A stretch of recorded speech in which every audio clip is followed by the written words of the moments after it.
My father's experience was to leave home at the age of 19 and never to see his parents again.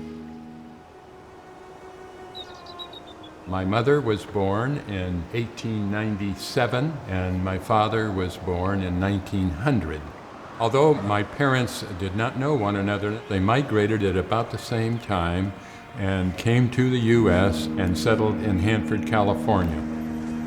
My father's name, Johannes van Groningen, that being the Dutch, that became Joe. My mother's name, Jansie, the Americanization of that name was Jane. My mother was working for my uncle's family, and my father, of course, became acquainted. They courted and were married on February the 14th, Valentine's Day of 1920. In the early 1930s, the United States experienced the Great Depression. The Great Depression caused a significant economic disaster for a lot of people, my parents among them. Social Security had not been established at that time, and children were a source of support for the elderly, their parents, as they obviously aged.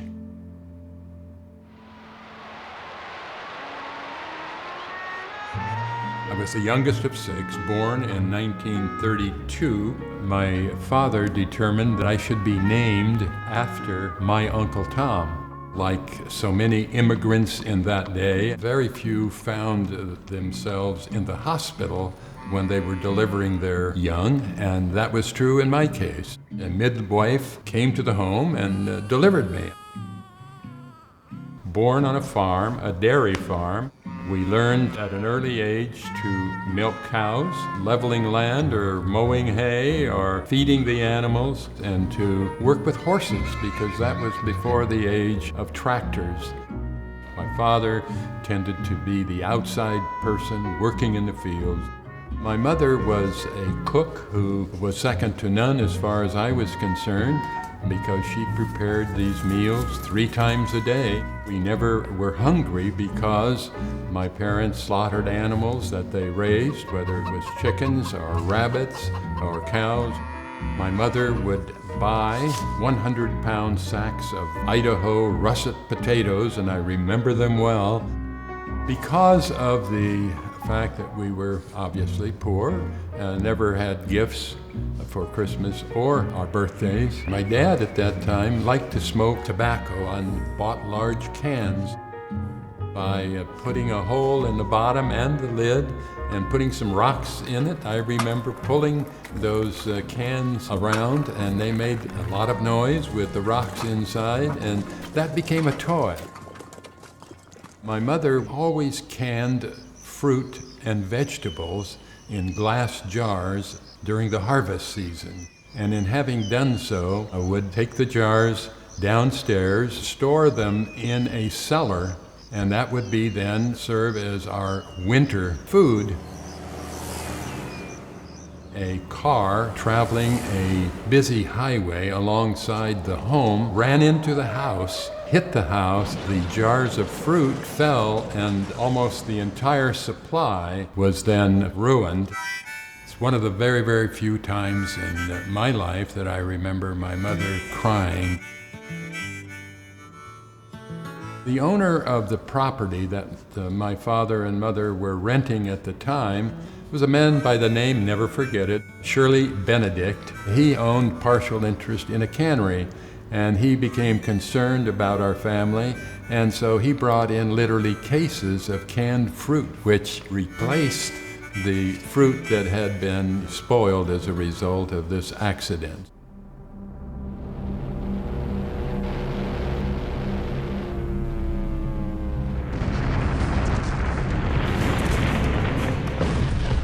In 1941, December the 7th, we had been to church on that Sunday morning, came home and turned on the radio and listened to President Roosevelt describe what had happened in Pearl Harbor with the Japanese and the sneak attack.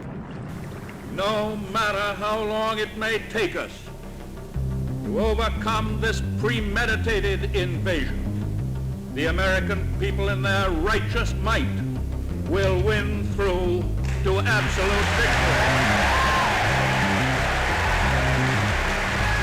We knew of the war that Hitler was involved with in Europe, but we were not, as a country, involved at that point. But December 7th certainly changed everything.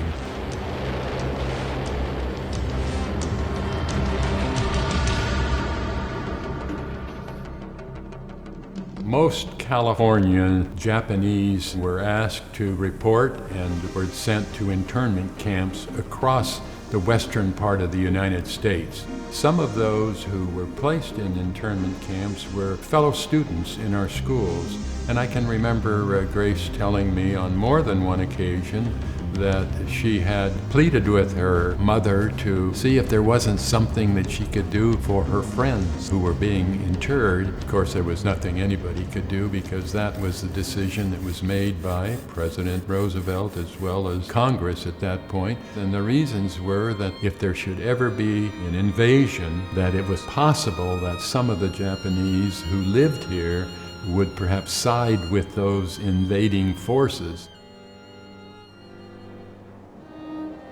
There was a great need to support the military in every way possible. And in that process, we had older men and women reporting for duty, so to speak, and working in the naval shipyards, building ships, working in factories, building airplanes. There was a tremendous need to ration all of the foodstuffs so that the military could benefit from them. We were limited in terms of the amount of sugar we could buy, the amount of coffee that we could buy, the tires that we could buy because the rubber was needed for military equipment. And that certainly made the early warriors in particular difficult. There was a requirement that all young men to file for draft, meaning being called into the military. In order to avoid that, my oldest brother, Neil, volunteered to serve in what later became known as the Naval Seabees. And the Naval Seabees were really a construction firm that built the airstrips on the islands in the South Pacific and the Western Pacific. He spent 3.5 years doing that, and in the process, developed a health condition. He was discharged from the military, but within a couple of years, in 1948, he died of a very, very serious stroke. It was a devastating experience. I grew up in a home where I learned to speak Dutch before English. My parents, having only a 6th grade education in the Netherlands, were unable to ever develop a command of the English language and were far more comfortable speaking Dutch. I attended Leighton Grammar School, became conversant with the language, and found myself liking school and being relatively successful. My brothers were then asked by my parents, assumed the role of assisting in farming, and so left high school at the age of 16, which was then the law. When I became a student a bit later, I was also going to quit school at the age of 16, and because a coach took a special interest in me, decided that I had some talent in playing football as well as being a student academically, and convinced me that I should return to school. My brothers were supportive. My parents said, if that's what you want to do, why go ahead and do it. I returned to school, graduated then from high school in due time. Although he and Mom did not come to my high school graduation, I did receive from him a very nice 1-year-old automobile, a 1950 Chevrolet, a black one by the way, that I drove for several years. Shortly after graduation from high school, received a scholarship to play football at what was then known as Fresno State College. I did that for 2 years, then experienced a career-ending injury, and the scholarship was lost because of it. But then I also had suffered a couple of concussions. But the coaches there took a personal interest in me and said, you know, you really should not continue with this. Now that was back in 1952.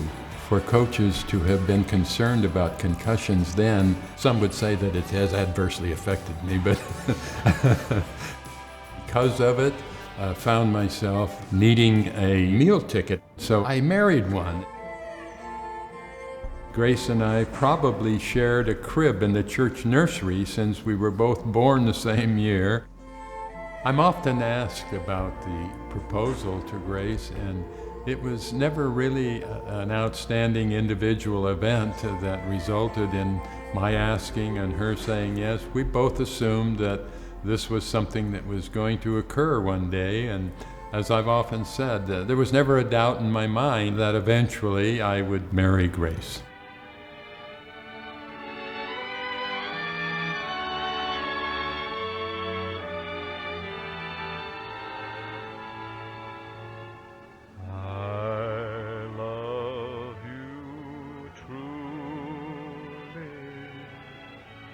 We were married in the church on a very, very hot August day, and it also happened to be the day that there was an earthquake in Bakersfield. And so I often referred to that as an earth-shaking event, our wedding. We moved to Layton to teach in the high school there from which I graduated. That David was born, and 5 years later, Susan was born.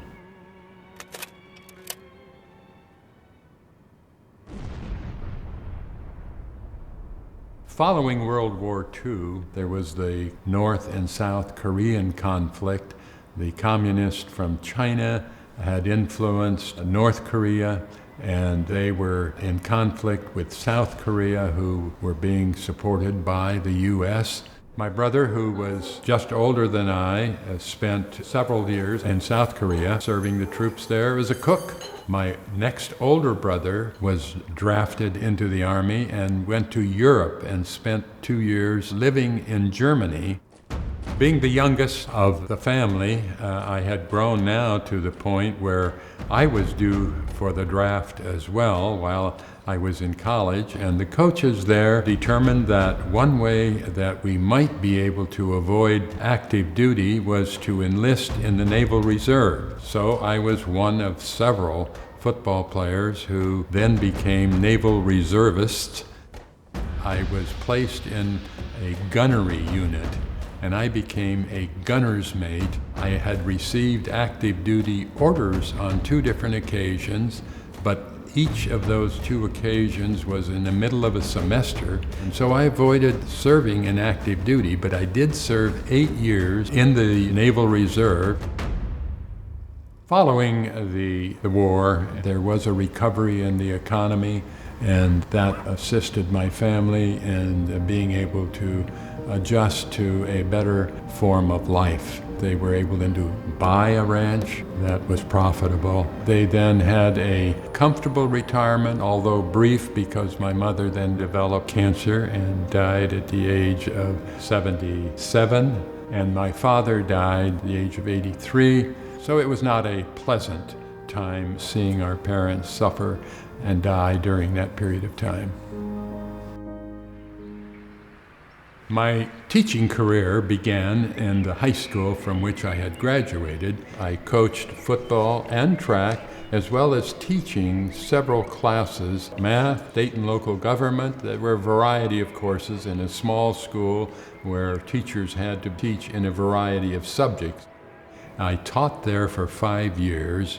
Apparently, there were those that felt that I should go into administration. And one night, while Grace and I were at home, the phone rang, and I received an invitation to become the superintendent and principal of that small high school. Perhaps being young enough and not having sense enough to say no, I accepted the position. I was there for another 7 years. I applied for a position in the Porterville High School and College District and was successful in attaining that position. During the time that I was serving in the Porterville School District, 2 other gentlemen and I decided that we would take advantage of an opportunity to acquire a doctorate in higher education. The 3 of us were driving from Porterville to the University of Southern California campus. about 165 miles each way, leave at noon, come back about 1 o'clock in the morning. And I did that for a period of 5 years, and that led to my doctorate. It was shortly thereafter that I had then the opportunity to become the chancellor of the Yosemite Community College District with colleges in Modesto as well as Columbia. So I was there for a period of 18 years, and I became very, very much involved in statewide educational activities. I was convinced that what Grace needed to do was to develop a professional identity of her own. So she re-entered college as well. She completed the first 2 years of her college degree while we were in Porterville. While in Modesto, she completed the final 2 years of her bachelor's, continued and earned her master's degree in speech pathology, and then subsequently taught for 14 years in the Modesto City Schools, developing an identity of her own. I think that's very important in any kind of a relationship between a husband and wife. Grace and I retired at the same time. In 1992, we were both 60 years of age and obviously too young to do nothing. So I established a private consulting business focusing on helping college districts hire CEOs in their position, people in many instances whom I knew. Grace was always the person who handled the mail and helped me, and not only as a secretary but as an administrative assistant. And together we were able to do that, as I say, for a period of 20 years successfully. I then decided that maybe at age 80 I ought to start thinking about retiring officially, and so that's what we've done. All of my years as a professional educator were of great interest to me. I never found myself not wanting to go to work. I had a very supportive wife who obviously had to take care of the duties at home in addition to her work. It was a major effort. My family obviously had to tolerate my absence, and sleep was not always high on my priority because getting home at 1 in the morning and being on the job sometimes at 7, sometimes at 8. The fact that Grace and I shared a cultural background, it was easy for us to understand one another's goals.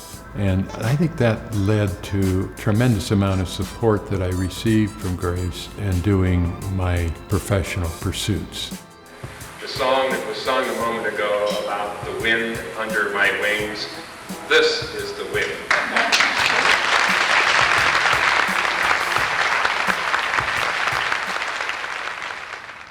My interest in flying originated with a cousin who was in the military. I'd go to the airport in Hanford and observe him taking off and landing. And I said, that's something I might be interested in someday. Shortly after we moved to Modesto, I said, with the amount of traveling I'm doing, I would have to fly to San Francisco in order to fly to Los Angeles commercially. And with the fog in the valley, there were times when that connection didn't occur, and it was timely, it was expensive. And so I said, I've always had an interest in becoming a pilot, so I did. Level 340, Southwest 502. Training to become a pilot as one with an instructor sitting beside you and telling you what to do in every step of the way. Probably had about 12 or 13 hours with an instructor. We were out doing some touch and goes. We landed and he said, okay, I'm going to get out.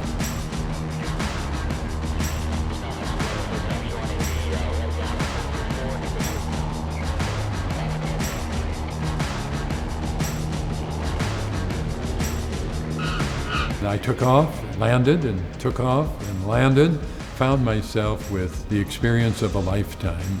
Shortly thereafter, I bought my first airplane, and that allowed us to include all of the family. And so flying became a part of my life. All told, flew for about 40 years. I clocked a total of 4,000 hours in the air.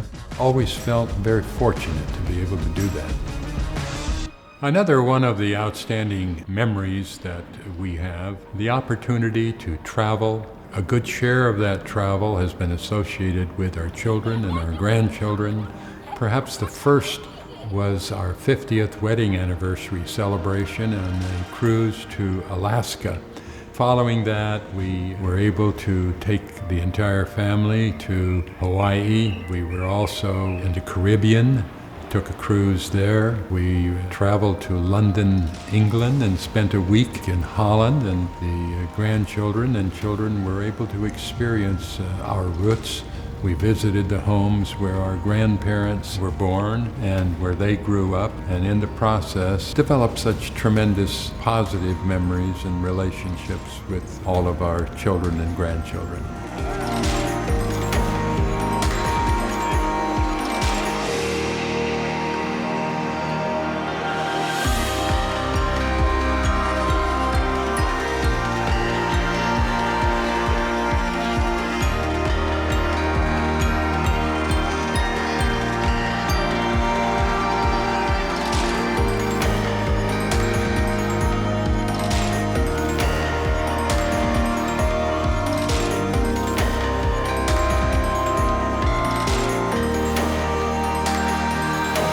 The ingredients to a happy life is certainly to recognize one another as individuals and to be supportive of the other, and I can certainly say that that was the case with Grace. One makes decisions and choices in how they live their lives, not only appreciate that, but tolerate it in every sense of the word.